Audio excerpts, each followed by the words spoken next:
Hi everybody, it's Dr. Linda from the Vascular Birthmarks Foundation, live today, July 2025, with our own Dr. Nassiri from Connecticut, the only vascular anomalist, and I'm just checking my phone to make sure we're on here and live so I can see your questions as they come in.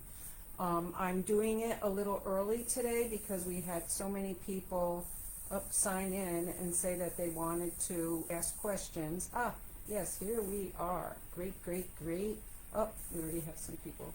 So we are here early, and all of this is going to be kept for infinity on our YouTube channel, 30 days on Facebook because they delete them now after 30 days. So would you like to say hi to everybody? Hi everybody, good to see. I'm sure we'll have some new and familiar faces. I encourage you to ask questions, and we'll do the best we can to answer them for you.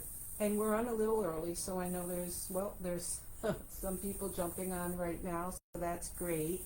Like I said, we had so many inquiries today that we decided to go on a little early, and I will be reading your questions, so make sure you send your questions in as soon as possible. He's already here ready to answer them. I had the privilege today of observing 2 direct stick puncture venous malformations, and it's just unbelievable. It's a thing of beauty. It's precise. Would you say curative is a word? Should we use it? I think that it's definitely curative in the right environment, under the right atmosphere, with the right expectations and the right anatomy. I rarely use the term cure, but under certain circumstances, I think we're finally getting to a point where we can cautiously and enthusiastically use that term. I like that answer. So hi Deb and Shelly and whoever else, some others are on. So Caitlin, hi Caitlin, good to see you. Again, it takes a little while and we weren't supposed to go live until 6.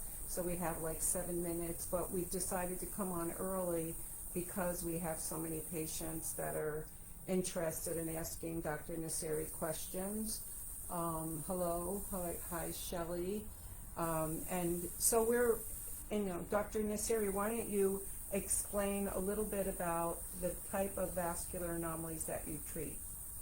I treat essentially the full spectrum of both low flow and high flow vascular malformations, including venous malformations, lymphatic malformations, capillary malformations with soft tissue overgrowth, which wind up really having a tremendous amount of venous hypertension associated with that capillary retention, which is a highly underappreciated phenomenon associated with the soft tissue overgrowth associated with the capillary malformation. So a lot of people still know it as port wine. Port wine. So the port wines that have enlargement. Correct. No overgrowth. Right. The winds up having a very deep purple hue. I have particular expertise in treating the PIK3CA related overgrowth syndrome, the most famous of which is Klippel-Trenaunay syndrome. We've published extensively on what I believe should be the algorithm for treating Klippel-Trenaunay and other entities like Cloves syndrome. So both sporadic and syndromic varieties. I do treat head and neck lesions outside the cranial vault, so anything that does not involve the actual brain parenchyma and the central nervous system. Basically everywhere in the body, with the exception of the actual heart itself and the inside the calvarial vault, I treat. What about like the tongue? Because that gets involved a lot. Absolutely, there are tons of cases of both high flow arteriovenous malformations of the tongue, as well as low flow venous and lymphatic malformations or combinations thereof. But the tongue is one of the areas that we treat relatively easily. It does not need to be this very convoluted, complicated process. And I think we have some really novel agents, some of which I've patented, in terms of formulations and techniques for treating moving away from destroying these by using like destructive agents as embolic material, and moving towards more targeted drug therapy, especially in the era of systemic delivery of medications that has become all the craze, such as the rapamycins and sirolimuses of the world, and alpelisib and the direct PIK3CA inhibitors, etc. Hi, Kiana. Kiana's on and says hello. Hi She's there. our global ambassador that you met in New York. Of course. Thank you for that information. And I think what people don't realize is you have right here an outpatient operating center. Mm-hmm. Nobody stays overnight, and yet you're treating complex venous, lymphatic, and AVMs and overgrowth right here. And the people walk out and go home. Yeah, right in this office, literally across the room from us, is our operating suite that we refer to as an outpatient office-based laboratory, or an OBL. Having operated at big tertiary referral academic centers all my life, with still access to these facilities, what I observed over the years is that vascular malformations patients in particular tend to have this kind of like a one-stop shop. They'll go to the hospital and have some really major convoluted complex operation, and then they'll be told there's not much else to do, or are sort of given the runaround. The key is to make the process as easy and seamless as possible for the patient and family, so that repeat interventions, should and if and when they are necessary, can become a much more enjoyable process. I rarely use the term enjoyable, but that's the feedback I've gotten from a lot of patients, in that, wow, this, I can walk out of here literally and, come back and do this. And a lot of times patients will take that ease and access over, the frequent need to be on medications with side effects and twice-a-day dosing, and the need to get their blood drawn and all those things. Those medications can be a very important adjunctive modality if and when necessary, but I do believe it's a little bit overutilized at this point, where we're just, throwing the what's it called, the kitchen? Oh yeah, throwing the kitchen sink at it. Right. So, not only that, I do believe that, as everybody knows, vascular malformations are mosaic mutations. They're mosaic problems, meaning that only a part of the body happens to have that gene mutated. It's not what we call a germline mutation, where the entire individual is affected. And so why are we giving the entire body medication when just a specific part is affected? Why don't we focus our effort on delivering the medication exactly where the problem is, and sparing the patient of some of the toxic side effects? Not only that, we know that when these medications, as soon as we stop these medications, the lesion will come right back. We haven't done anything to the lesion. So I think focused, targeted therapy is the way of the future, and frankly, the way of the present. Thank you for that. So we have questions coming in. Sure. Roxanne wants to know, do you do online consultations for those outside the U.S.? We can certainly do that. There are certain processes that my office personnel will and can walk you through. But the short answer is yes, definitely. Deb Peters-Waite says, thank you, Dr. Nassiri, for helping our daughter Logan. Oh yeah, of course. Isn't it wonderful to Yeah. have your patients come on? It's good to see. Hi Logan, hope you're well. Kayla says, for a large low-flow venous malformation that goes from the buttocks to the calf for my 9-year-old, is sodium tetradecyl Tetradecyl sulfate better, or ethanol for treatment? How many complications have you seen with ethanol, and can that be cured? I'm worried about too aggressive of an approach. Is there a happy medium? So, first of all, ethanol obviously is very potent. Ethanol is a very potent agent and can be very effective. The problem I personally have with ethanol is that, in my humble opinion, the risk profile does not justify its benefits. And so you don't want to rob from Paul to give to Peter, or however you want to phrase it. in that you don't want to treat one problem but then exchange that problem for permanent nerve damage, God forbid central cardiopulmonary toxicity. There have been reports of death associated with ethanol,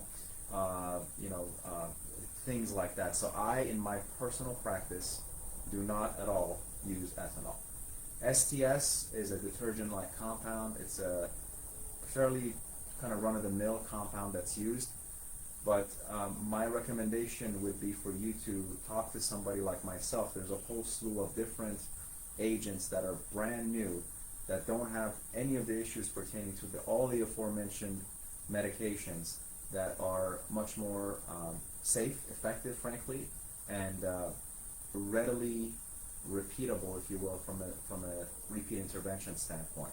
So to answer your question, there's a whole slew of different things that I wouldn't call necessarily a happy medium. I would call a much more superior medium. Thank you for that. And for everybody that's on, how do they get in touch with your office? Mm-hmm. So do you?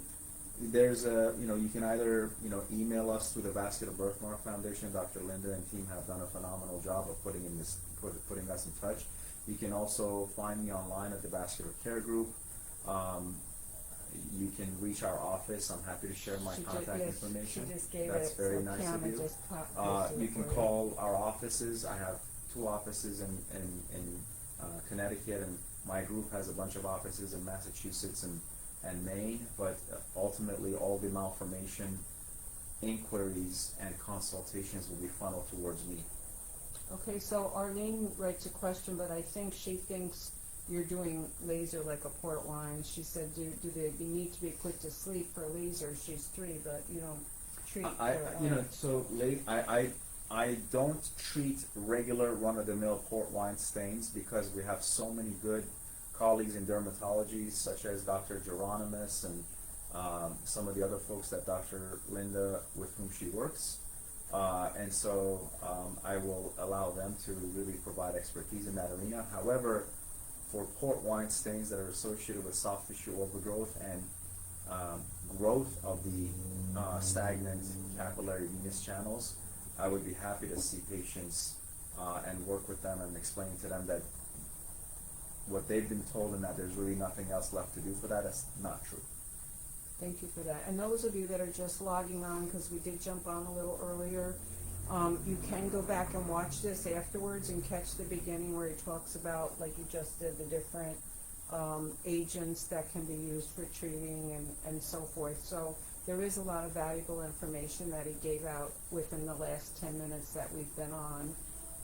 And another question is from, there was another question. Getting in touch with your office. How effective is PDL for PIC3 capillary malformation? What type of clearance is reasonable to expect? My recommendation to you is when you say PIC3CA capillary malformation, most capillary malformations are not actually caused by PIC3CA mutations. So if you have I'm talking about pure capillary malformation. So if you have a PIC3CA related capillary malformation, my bet is that you have a PIC3CA related overgrowth syndrome, and that you need to be investigated for underlying vascular malformations above and beyond just your port wine stain. So you may require more so than just laser. That's one thing I really want to point everybody's attention to.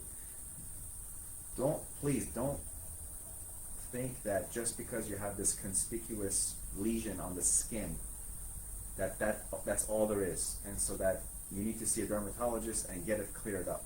There's a whole slew of things that may be going on underneath, the tip of the iceberg. Not only that, make sure you see somebody who can evaluate you hematologically. Have you had a D-dimer and fibrinogen levels checked? Have you had ultrasounds? Have your underlying vascular malformations been interrogated? Have you had an MRI? Are we certain that there is no lesion deeper to where the redness in the port wine stain is? So if you're telling me that it's a PIC3CA related process, then you most likely have an underlying vascular malformation, because capillary malformations in and of themselves are almost never PIC3CA related. I agree, and so what you're saying is, port wine stain by itself is just one thing, laser, great, but when there's thickness to it, or bulk, or overgrowth, that's usually when it's a PIK3CA mutation, and those are the ones that you treat, not the flat ones. Well, two parts to that statement. That's partially true. So there are port wine stains that are hypertrophy and are associated with a soft tissue overgrowth. That's one process, and we certainly can treat those things. I think sclerotherapy and embolization is highly underutilized for those highly disfiguring port wine stains. But on the other side of things, in parallel to that, port wine stains can coexist with underlying vascular malformations. Typically, it happens to be low flow malformations, although in the case of Parks-Weber syndrome, you can have a port wine stain associated with a high flow AVM. So if somebody has been documented to have a PIK3CA related, by virtue of DNA sequencing, port wine stain, my bet is that there's an underlying venous or lymphatic malformation. Thank you for that. Allie said, my son is 15 months old. He has a fairly light capillary malformation on his face and scalp with recurrent pyogenic granulomas. They identified somatic origin BRAF gene mutation on 14% of sample. He has had several excisions and laser. We have seen good results with topical sirolimus recently, but worry that this is not maintainable long term. Have you treated this combination? I've seen it. It's just like cluster of pyogenic granulomas within a small stain. I would say that if you've had good response to topical sirolimus, I have very good news for you.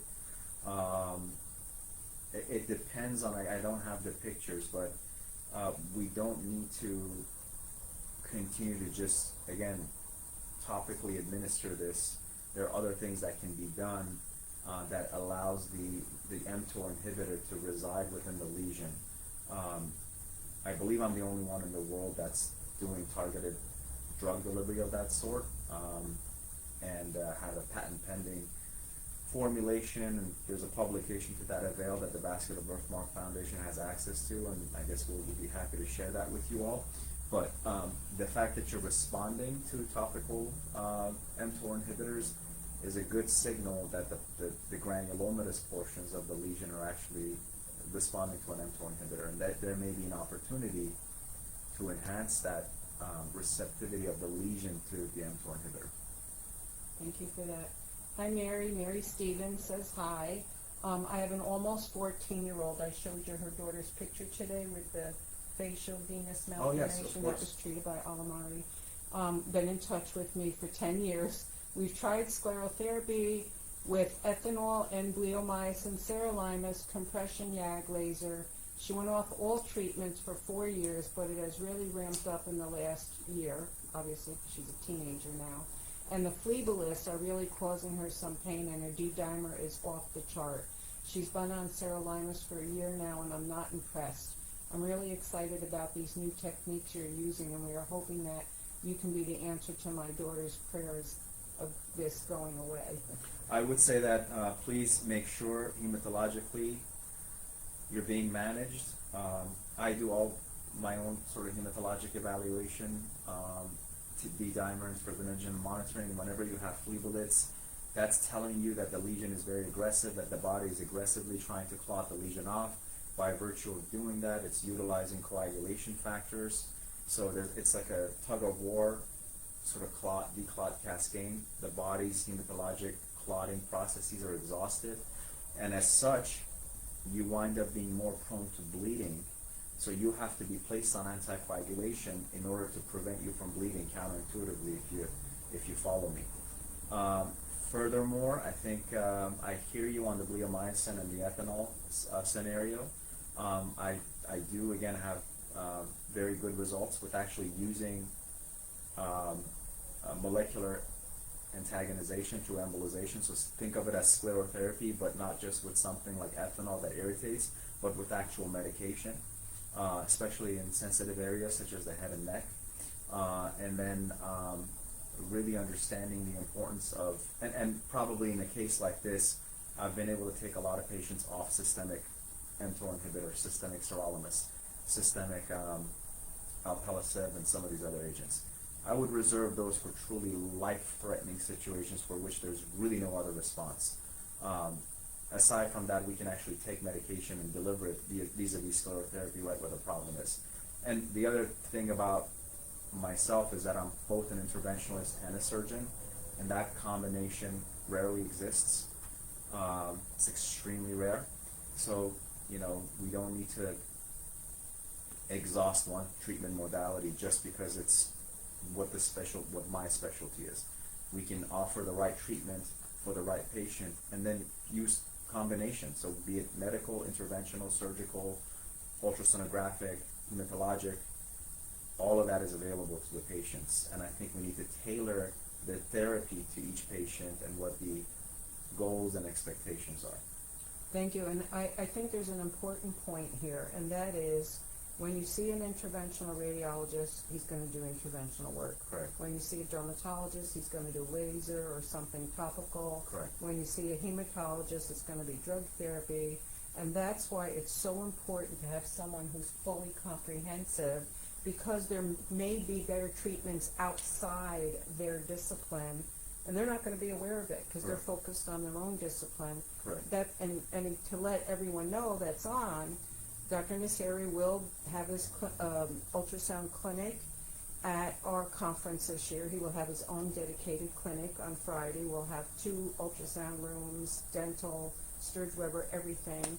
You will be able to have a free consultation and a free ultrasound with him. And you have to register. We're getting really tight. We have so many people coming. Birthmark.org, you can see it right on our front page. Next we have Alana Dolce. Hi, Alana. She's a VBF Global Ambassador. She's a PA now, and she did some work, I believe, with Dr. Rosen. She shadowed him, so she's like one of us now, or one of you. She's an expert. She has a venous malformation of her arm, and she wants to know, what's new and what does it look like for the future. But I mean, you can even talk about how you would treat like a fully involved arm. Yeah, so I think I'm the only vascular surgeon that has as large of a practice treating malformations. I think some vascular surgeons sort of dabble in this arena, but one of the things that gets lost in translation in the realm of vascular malformations of the extremities specifically is that folks, be it surgeons, plastic surgeons, interventional radiologists, dermatologists, will fixate on where the lesion is or where the lesions are. And we forget sometimes that, in essence, there's a plumbing, both from an arterial flow and venous drainage standpoint, that's involved. So sometimes we have to make sure that we depressurize the system so as to take the pressure off of these big spongy-like malformations throughout the extremity, whether it's the lower extremity or upper extremity. So my approach, by virtue of being a vascular and endovascular surgeon, is I first and foremost make sure that I interrogate the entire system. I make sure the plumbing of the building, if you will, is optimized from a flow standpoint, top to bottom. I evaluate the patient hematologically. I review their issues medically. I put them on anticoagulation if necessary. And then we take a look and we come up with a therapeutic game plan going forward to then tackle the lesion. But there may be times where you may actually require some minor surgeries in the head and neck region to depressurize the system. You may require a stent in the groin. These are all things that requires the expertise of a vascular surgeon, but that vascular surgeon then needs to not only be the person who operates on you with knives and sutures and traditional means, but also be the person who's able to provide the highly advanced interventional work. So the approach to extensive extremity vascular malformations need not be limited to some of the things that we've talked about, such as your typical sclerotherapy. Again, I've heard this story multiple times. I got bleomycin, I got ethanol, I got STS, it didn't work. Now I'm on sirolimus and it's maybe working a little bit. What else is there for me? And so my message to all those patients who may be finding themselves in that same similar scenario is that, please come by and let's have a conversation. You may be very surprised at some of the things that are available when we kind of broaden our horizons and we have folks that like myself who are multifaceted in their approach, and we're looking at you as a patient as a whole, not chopping you up into pieces based on the limitations of our specialties. I think that's a very important point.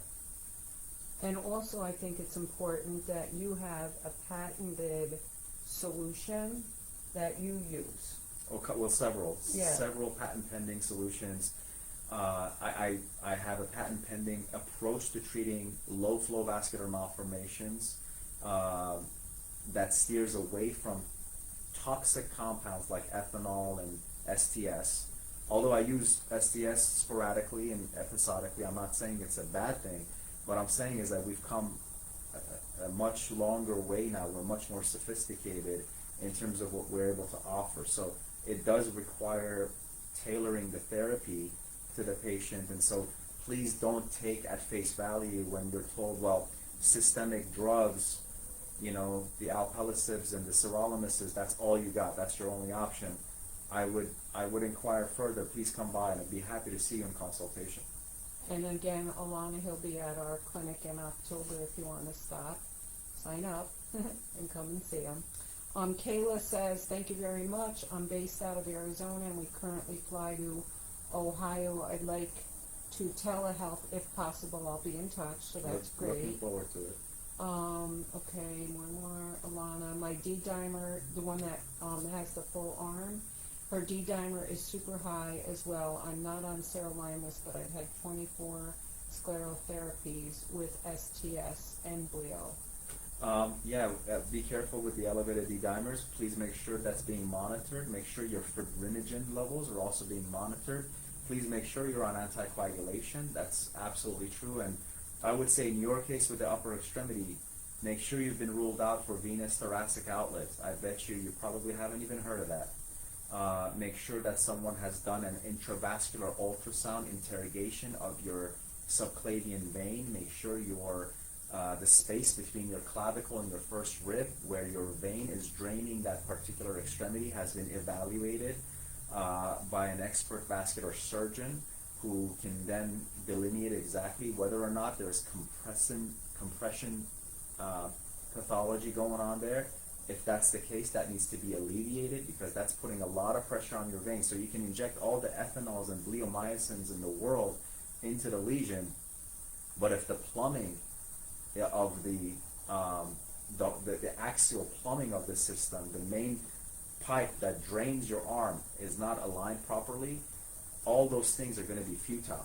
So the problem needs to be addressed in a fundamental manner by someone who understands the anatomy and does the fundamental issues primarily, and then goes ahead and targets the malformations and does the injections. And I would say that, again, bleomycin is reasonable. You're limited. If you have 24 sessions of bleomycin, be careful with the cumulative dose and the pulmonary fibrosis.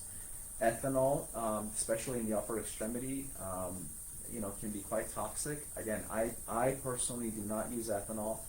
Dr. Wayne Yates has really championed that, and he's had good success with it. But in my opinion, and what I've seen, even in the best of hands, the risk of ethanol simply just does not justify its benefits. And so there are much better embolotherapeutic compounds that are available. And again, I think I have the only experience globally utilizing targeted drug therapy as a sclerotherapy mechanism, and that publication is available On our website. Correct. Thank you. Lots of questions. Good. I don't, I kind of know about this, but Sherry Lynn says, what's the progress of edible gold combined with red light therapy? I've never even heard of that. I haven't either, but I will say some people have been asking me about the red light therapy that's new for treating port wine, and Dr. Geronimus, who's our #1, says absolutely not. It cannot effectively treat a capillary malformation. Good to know. So I'm just letting that person know, because there's a lot of wonky stuff out there. Amanda says, I saw your post from earlier about treating a VM in the bottom of the foot. Mine is throughout my foot and ankle. Can you speak about the specific procedure you performed? I've had surgery, sclerotherapy, and embolization at Moffitt in Tampa. They admitted this was out of their scope of treatment. You gotta come to our clinic in October and you can see them. But go ahead and address this. Please come by and see me. There's a specific process that lower extremity venous malformations need to undergo. You need dedicated duplex ultrasounds looking at your deep and superficial veins. You have to be evaluated for reflux. If there's reflux identified, depending on where the reflux is, that reflux needs to be addressed. If you have deep system reflux, believe it or not, all the way up to your kidney veins and your iliac veins need to be evaluated and treated. You'll be surprised at how many patients I've had with extensive foot and ankle venous malformations who had lesions near their belly button, believe it or not. And that was causing congestion and a traffic jam. And the traffic jam was dumping blood onto the malformation. By alleviating that traffic jam, you can significantly depressurize the system. You have to be evaluated hematologically. Someone has to make sure that you don't have erosion of your malformation into your joints. And then once you've been adequately optimized from that standpoint, then we can start aggressively targeting the lesion itself.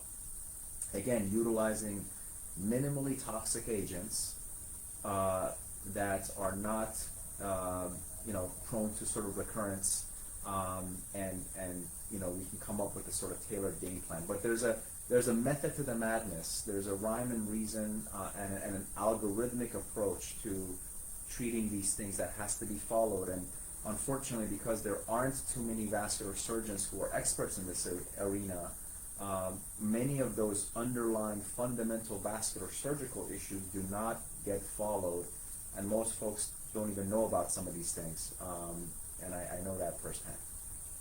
So Heather says, my daughter has had or has a hemangioma on her face. We now only have redness on the eyebrow. Can we reduce this? A lot of times there's that residual remnant? Yeah. If there's a remnant and it's truly an involuted infantile hemangioma, then a combination of laser photocoagulation and surgical excision should be able to address that. Thank you for that. Anna says, do you specialize in hemangioma and face syndrome? My daughter's MRI showed brain abnormalities. You know that they have those. She is nearly 16. Hemangioma well controlled. Only symptom is headaches from early childhood. I wanted to ask, what are the prognosis for children with ICA abnormalities? No cognitive issues. Intracranial abnormalities. I don't know if you're referring to by ICA to the internal carotid, or are you referring to intracranial? So if it's truly an intracranial process, I would recommend seeking a neurointerventional radiologist, someone who specializes in brain or inside the calvarial issues. I have some folks I know at Yale who are well versed, that I'd be happy to put you in touch with them. And Dr. Berenstein obviously was one of the more pioneering entities, but I think he's sort of slowed down, if I'm not mistaken. But there are some good folks that do some good work. I know some locally that I would be happy to refer you to. Heather says, what kind of checks should a child have with face syndrome? Again, I would recommend having a sort of face expertise. I don't treat that too extensively, and so there's dedicated sort of teams surrounding that particular phenomenon, the forefront of which is going to be CNS and intracranial evaluations. Mary's writing back, and she said her daughter's blood work did not include the D-dimer. She's the one I showed you the picture of then. She said, which was after the very high results 3 months prior. She's with hematology oncology. I'm now concerned. When I brought it up, they didn't seem overly concerned, just told me it was due to the phlebolis.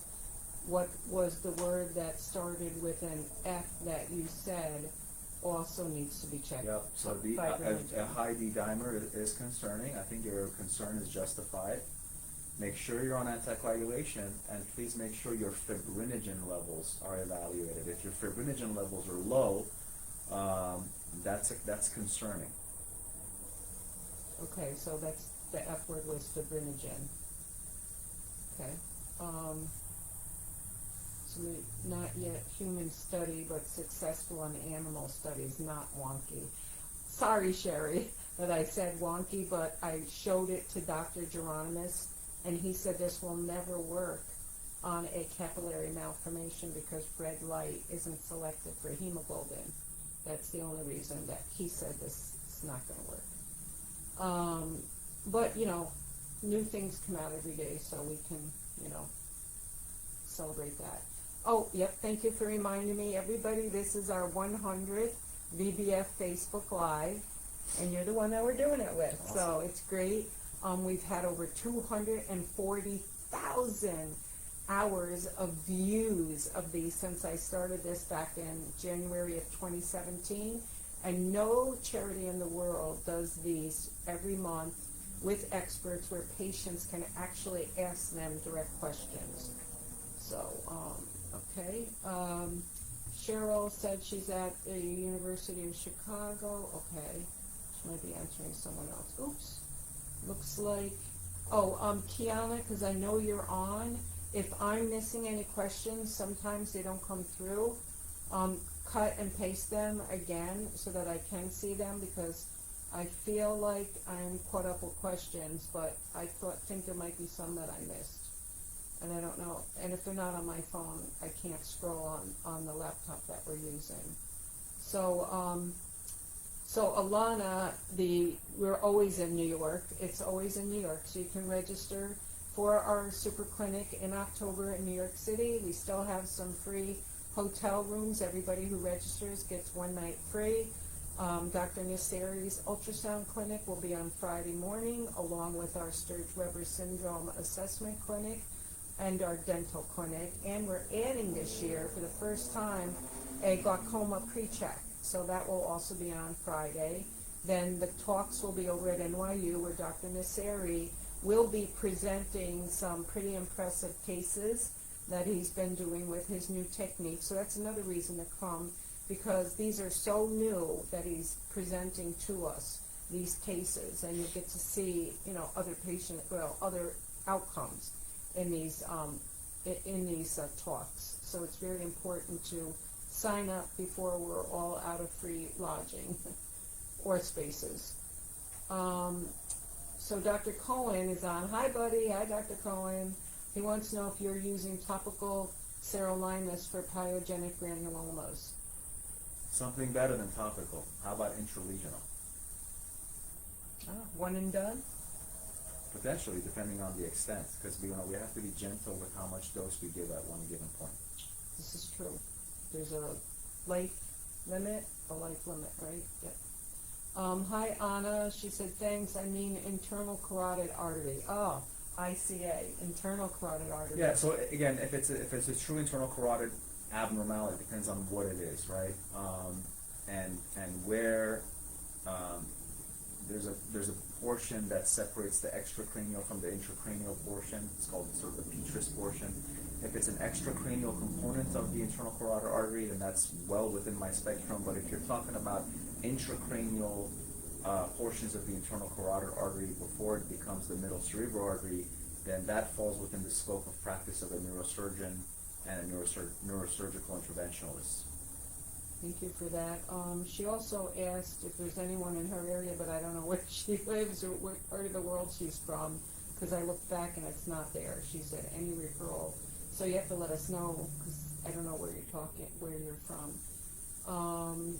Roxana says, how can we differentiate between a complex vascular malformation? My son was initially diagnosed at birth with lymphatic venous capillary. Wow. Malformation. A capillary lymphatic venous malformation is Klippel-Trenaunay syndrome.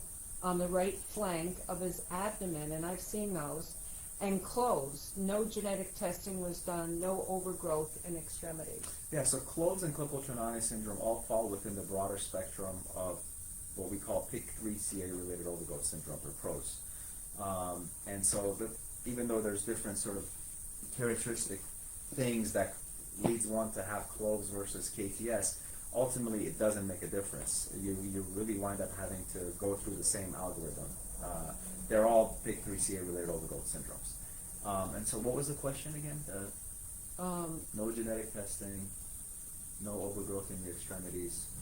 I think he was just making an observation. Right, or she was giving some follow-up information. Yeah. Let me know if you have any questions. I'll be happy to. So the one that asked us if there's anyone that does what you do is from the United Kingdom, and really the only one even remotely close, and we do have his contact information, is Laurent Wad from Paris.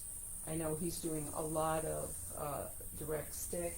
He's doing electrosclerotherapy extremities. He does work with Dr. Coletti. So if you want to email me at bbfpresident@gmail.com, Kiana will add my email in there. I will give you the doctor from Paris, France's email. He is the only one that I know of in Europe that does this level of comprehensive work, because you can't just go to any interventional radiologist, especially if they haven't spent a good portion of their time on these lesions.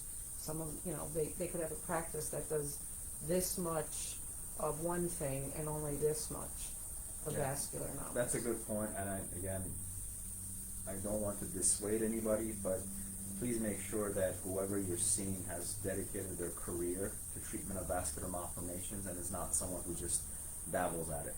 I think that's a very important means of gauging who is really a true expert in vascular malformations, and then also understanding what the background specialty of the person you're seeing. And is this a medical doctor? Is this a surgeon? Is this an interventionalist? Is this both? And is the majority of their practice devoted to, and their career, frankly, to vascular malformations? That's a good point.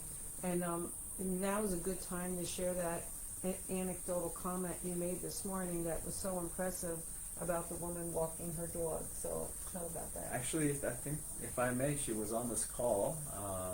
It's a young lady who really had a devastating issue and sought me out of state, and both her and mom were quite devastated. And one of the most heartwarming things in my career, I was told that she unfortunately was on crutches for a couple of, I believe, the last several months or so, because she was so debilitated, so much so that, I hate to use this word, but I think the concept of an amputation had been thrown around. Beautiful young lady, just, again, it really broke my heart to hear that. And she had one trip here with me, and she got back to me. We had a phone follow-up visit, and she told me that she was wiggling her foot and she walked her dog without crutches. So I was absolutely flabbergasted positively by that comment. And that wasn't a simple case. That is a highly complex case of blood in the joint spaces of the extremity, erosion of the venous malformation into other blood vessels, creating secondary arteriovenous fistulae, premature arthritis of the ankle and foot and knee as a result of the bleeding of the malformation, and a whole slew of other things that were quite devastating. But we were able to help her in one session. We're not going to stop here. Obviously, we have a lot more work to do, but it was very promising to see that she was able to walk her dog. And I think it's important right now also for you to restate, people can go to a doctor that, I treat venous malformations of the leg, I can do it, embolization, and they do it, but they explore nothing else in that patient. Meanwhile, that patient's got all kinds of other problems going on. And you hinted about that before when we were talking to Alana about getting the fibrinogen and the congestion and the reflux, and talk about that a little bit, about how these aren't just isolated issues, these venous malformations, especially in the extremities. That cannot be overemphasized. This is not just an issue that's a focal problem, folks, or whether it's focal or extensive in your case. You have to be evaluated hematologically. You have to be evaluated from a vascular surgical standpoint. You have to be evaluated medically. The entire system needs to be looked at. The entire feeding and draining of the situation needs to be evaluated. and the focus needs to be much more up. Of course, we're going to be looking at the lesion. That's our focus primarily. However, there's a whole slew of things that have to be done to prep the lesion so as to maximize the efficiency and efficacy and safety of your focal local therapy. And that may require working remotely and looking at elsewhere. Because if the lesion is draining and, for example, you have a lower extremity lesion in the bottom of your foot, but you have at the same time pelvic congestion syndrome, which is probably a syndrome no one on this call has even heard of perhaps, and your ovarian vein is dumping blood into your iliac veins, which are then dumping blood into your common femoral and popliteal veins going all the way down to your foot, and no one has bothered looking at your ovarian vein all the way near your kidney, that's a problem, right? So the expertise is on, or the onus is on the true vascular anomalist to have the insight and foresight and knowledge to look at those things. Not only that, the knowledge, but also the expertise and the capability to go in and tackle those, and then treat the underlying lesion focally if and when needed. Not only that, make sure that we are looking at the whole hematologic parameter, we're looking at the medical situation, we're constantly evaluating and assessing the situation and tailoring our therapy accordingly. And just for some of the new people that haven't met you before, you are in Connecticut right now, but you've spent time with Dr. Rosen, and a lot of these patients have seen Dr. Rosen because he was the only one doing this. And you said very few people have trained with him, right? Yeah, I'm actually a surgeon, so I'm a vascular surgeon. I do complex vascular surgery with knives and blades.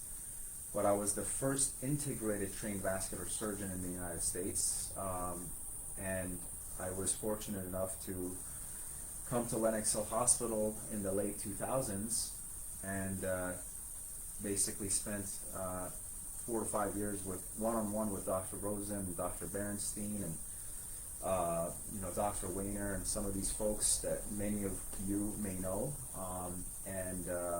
There really was never a vascular surgeon who had spent so much time with pioneering folks in interventional radiology, such as Dr. Rosen and Berenstein. And so, Dr. Rosen was essentially a father figure to me in many ways, still is. I wish I could see him more often, but both of us are busy. But that said, I think I bring a very unique idiosyncratic expertise that really, in my opinion, doesn't exist globally by virtue of being a vascular surgeon who has had that much exposure to complex advanced interventional radiology. I don't know of anyone else that can offer that, and I'm very proud of that, and we've been able to, the internationally renowned center that we're working on and have been developing over many years, really caught a lot of momentum at Yale University. I grew that program to international prominence. Same thing with the Rutgers University, but I am dedicating this center here to the treatment of patients who've really been turned down elsewhere. So I believe that I have insight, or at least an outlook and a vision that really doesn't exist elsewhere. Thank you for that. Roxanne's following up, and she said, my question was, since her son was not diagnosed with a syndrome, remember you said it sounded just like KTS, they used the term complex malformation. What will be the difference between KTS and a complex malformation? We saw different doctors and we are on our path to confirm a surgery with Weiner.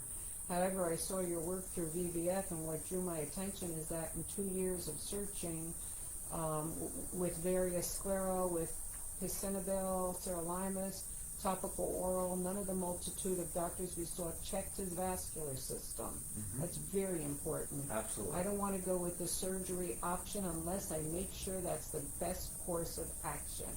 And this very is very important. This is a surgeon telling you this. Mind you, I am a surgeon. I'm a vascular surgeon. I grab a scalpel, I cut, I operate, I fix blood vessels, I operate on the aorta, I do complex thoracoabdominal aortic aneurysm repairs. For the most part, surgery, cutting, as primary modality is highly ill-advised in vascular malformations. And the reason for that is one of the primary mechanisms by which vascular malformations grow, in other words, fertilizer for vascular malformations, are twofold. Number one is fluctuations in the hormonal milieu, particularly during puberty and pregnancy. And number two is trauma, wear and tear. And surgery is trauma. And so, with a few exceptions, to go in primarily and operate on a lesion without having first and foremost embolized it and shut down the blood flow to it is going to be typically fraught with recurrence and devastating complications down the line. It may have a very good cosmetic look immediately afterwards, but recurrence is a highly prevalent phenomenon if you're primarily focusing on just surgery, number one. Number two, you're absolutely right. These are vascular problems. So why isn't the vasculature that is connecting and draining this lesion being evaluated? You're very right. Your hunch is spot on. So a true vascular surgeon needs to evaluate you top to bottom to make sure you're optimized and any problem is caught. Then, after you've been optimized, then we can focus on focal therapy, the primary focus of which is going to be embolization / sclerotherapy, but I do think embolization is the more proper term. I'm going to start championing that. I think sclerotherapy is very limited in what it relays. I think embolization or direct stick embolization was what a lot of folks are referring to. Again, I thank Dr. Rosen for that. He really was the person who coined that term, so I'm going to give credit where it's due. And so I've been doing my job to make sure we promote the term direct stick embolization is much more appropriate, because these are image-guided procedures. Sclerotherapy is you stick a needle somewhere and you shoot some stuff in there. But embolization refers to a much more sophisticated imaging that allows you to really delineate the angioarchitecture of the malformation. Now, the angioarchitecture is a term coined by Dr. Yates, so I'll give him credit here, and I like that term a lot. So make sure the angioarchitecture of your lesion is delineated imaging-wise. And so you're spot on. You have to make sure that the lesion is optimized, and then focus your approach to the embolization. Once you have shut down the malformation from a blood flow standpoint, then and only then can you consider surgical excision as an option, but not until the lesion has been adequately devascularized and clotted off. Only then do I think surgery is a viable, good option for optimizing form and function and cosmesis. Thank you for that. And Roxana, Dr. Nassiri will be at our free clinic in October in New York City and doing ultrasounds, and can do the assessment if you can delay this procedure. It's only a couple months away. And register at birthmark.org, and you do also get a free hotel room besides the free ultrasound and consultation with Dr. Nassiri. Hi, Emma. Emma Albert is on. Just hopping on as I just got off of work. Was just curious if you have, she's part of VBF, if you have any thoughts or know anything about the nanomedicine and photothermal therapy studies out of the lab at Boston Children's. I'm not aware of photomedicine. My focus is on focused ultrasound and the therapeutic ultrasound evaluation. Nanomedicine refers to nanoparticle delivery. It's exactly what I was talking about in terms of targeted drug delivery. I think nanoparticles are very sort of promising, but I'll be honest, in my humble opinion, I think there are much less molecularly complex means of delivering drug exactly where the lesion is. So I think nanoparticles as a whole are a ways away from really finding their way into the clinical practice. And Emma, if you can get anything on that, can you please send it to me? Because I don't know if that's what the other person was talking about, but I'm hearing about some new things, and I haven't seen anything at ISFA, the society meetings, or Dr. Coletti hasn't mentioned anything, so I'm very interested in reading anything, or if you can give me a link or anything about that, I'd appreciate it, Emma. Carrie Frederick said, we hope to be at the clinic. My grandson has been seen at Duke, but they are taking a wait-and-see approach. It's growing, and we are concerned. It's venous malformation for MRI? Yeah, in general, I am not a fan of wait and see for venous malformations. I think this lesion, especially if it's growing, needs to be treated. I don't know what the benefit of waiting is, aside from the lesion getting bigger. What are we waiting for until a catastrophic problem comes around? Wouldn't you much not rather nip it in the bud when it's easier to treat than wait for it to become a problem? So that, to me, I don't agree with that approach. Well, I agree too, because we already know venous malformations are progressive. And so when they're little, and it's quicker and easier than when it gets bigger and bigger and more diffuse. If it gets bigger, and again, to me, just I don't understand the appeal of waiting until it's a problem. Take care of it, especially in a young patient, and don't allow it to grow. Again, we'd be happy to see you and give recommendations. In general, I'm not a huge fan of watching and waiting. I don't think it accomplishes anything. Unless you tell me, hey, this is a lesion on, X, Y, and Z. But then it's my job to educate you is, yes, while right now it may be asymptomatic, X, Y, and Z is what could happen down the line if left untreated. Thank you for that. So Roxana said, thank you, Dr. Nassiri and Dr. Linda. She said, we will be considering October. One last question. Do you see patients outside of the U.S.? I will be in contact with your office for a video consultation. Like I said, I absolutely would be happy to see you. There are protocols involved on my office personnel who are dedicated to vascular malformation, especially in patients out of state and out of the country, would be happy to walk you through that. So contacting my office would be the best way of going about facilitating that. Okay. Oh, so Carrie, the one who was talking about her grandson, it's close to his eye. Okay, so I would say that. More reason not to watch it. Oh yeah, absolutely. So I would say that you probably need to. Again, it just depends on where it is.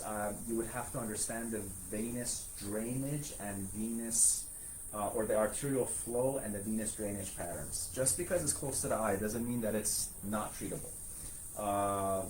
It just does it have a shared blood supply? Is it behind the eyeball? Do we need to have an oculoplastic surgeon? Do we need ophthalmologic evaluation? Do we need a neurosurgeon involved? Again, multiple things are involved and implicated that needs to be sort of taken into account. But the proximity of an adjacent organ is all the more reason for you to be more aggressive with treatment. Okay, thank you for that. So we still have 11 minutes left of questions, and please take advantage of having Dr. Nassiri here. And then, as I mentioned, because I know some of you came on just recently, Emma, you came on, and Dr. Nassiri will be at our super clinic in October. He is our physician of the year for all of his new developments and innovative treatments for our vascular malformation community. And he'll be giving the first talk at our conference, so make sure you're there for the first ones. And he will actually have his own ultrasound clinic with some of his staff there. And this is all free, and only VBF. We're the only organization in the world that does free hotel, free ultrasound, free dental, free glaucoma check. All of this will be at our super clinic in October. And you can find information to register for it at birthmark.org. Just scroll down on the front page and you'll see the New York City, it's our annual one. So we won't have another one until October of 26. So if you're thinking you're not sure if you can come or you want to come, remember it's only once a year, and October is just around the corner, sadly. But for us, for planning, even though today's, July 21st, we're still saying it's not that far away. Okay, so we still have time for more questions. Let me take a look and make sure I didn't miss any. Thank you, Emma, for sending that link. I can go back and pick that up. I see. One last question. There you go. That's from you, Mary. I don't want to take over this live. That's okay. My daughter plays high-level soccer. I told you she was an athlete. My daughter plays high-level soccer, and I had a new fear unlocked this season when she was blasted in her cheek with a ball. I was sure when she came back up from the ground that her cheek was going to have exploded. Is there any reason for concern? Yes, trauma to the area with an underlying vascular malformation should be evaluated. And I counsel patients with malformations to be cognizant of traumatic entities. So please make sure that this is being seen and evaluated. Maybe you need to get an MRI or a soft tissue duplex ultrasound repeated, but your concern is very valid. Thank you for that. Zach just got on. He says, my daughter has suspected PIC3CA with undergrowth in arm and leg, not overgrowth. What does this tell you? Nothing. That's a good point. Not Yeah. all syndromic varieties of malformations are associated with overgrowth. You can still have a malformation. The key is asymmetry. They're not the same. So it's a mosaic pattern of maldevelopment. So that's a correct observation, and not all syndromic cases are associated with bigger girth or longer limbs.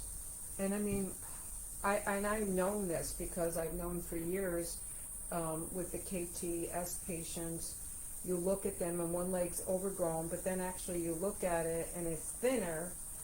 Is that like a Steele syndrome, or what's going on there? No, I mean Steele syndrome is a process where there's so much shunting of the blood. It only happens in high flow arteriovenous malformations, and that's a process where arterial blood is being shunted into the veins, and that creates a pressure gradient. So blood moves away from the extremities up towards where the pressure is the lowest because of that shunt.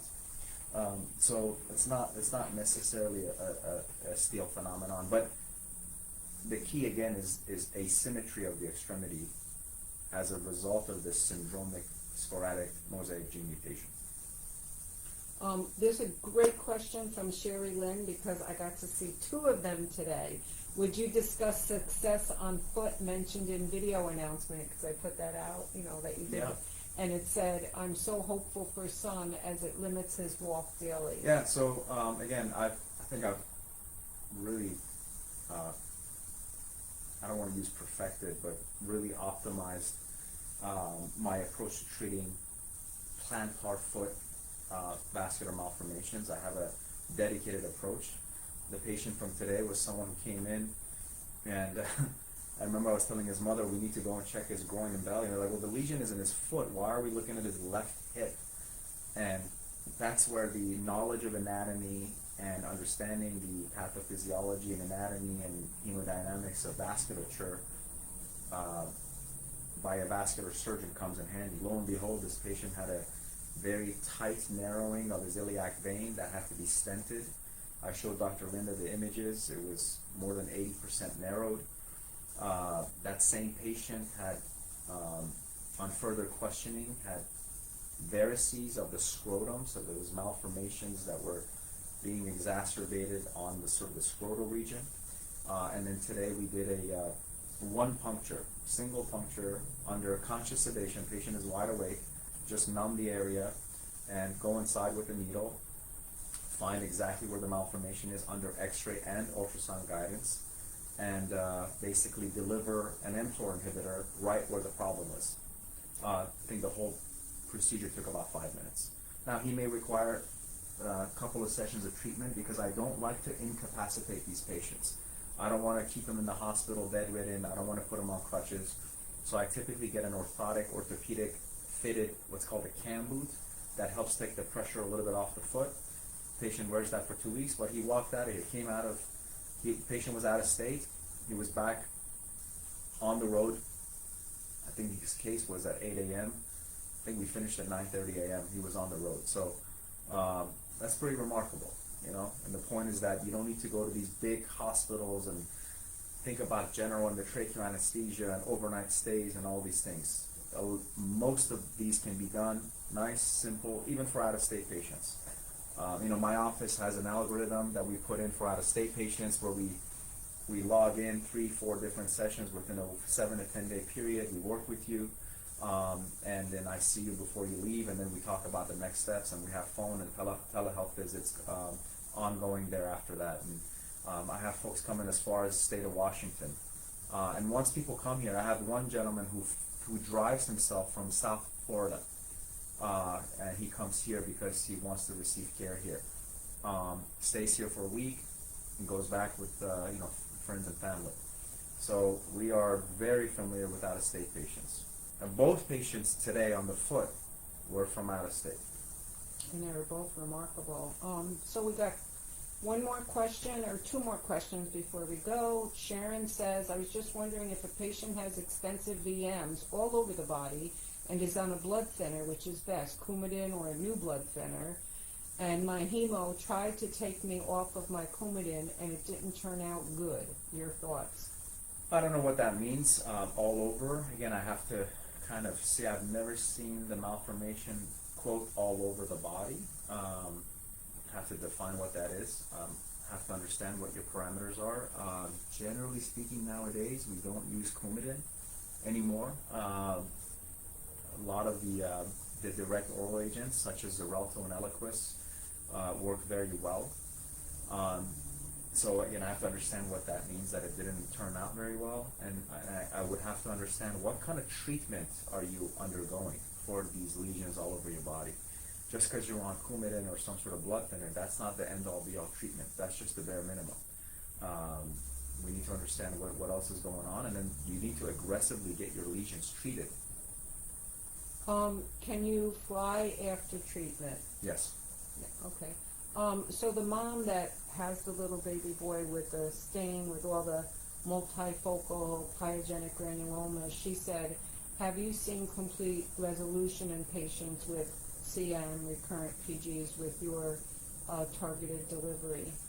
Yes, but again, it depends on the extent, and again, combination of interventional treatment with surgical treatment can be curative. That's amazing. But that has to be combination, so not just one versus the other. If you just go with surgery, typically they can come back. If you just use the other route, first of all, I don't think anyone's doing targeted intralesional delivery of molecular agents, but topical agents and whatnot, they're obviously kind of a little bit slower, not as effective. Combination therapy is what can be curative. But again, it depends on the configuration, so I don't want to speak out of line, but it is possible. Thank you.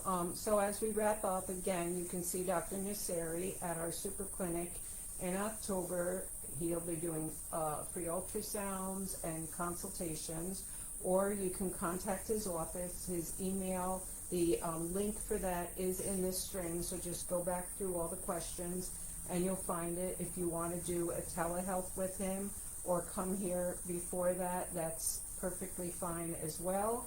And again, thank you all for being with us for our 100th Facebook Live, and a special thanks to you, Dr. Nassiri. It was, I always learn a lot from you, and that helps me with advocating for our patients. Thank you.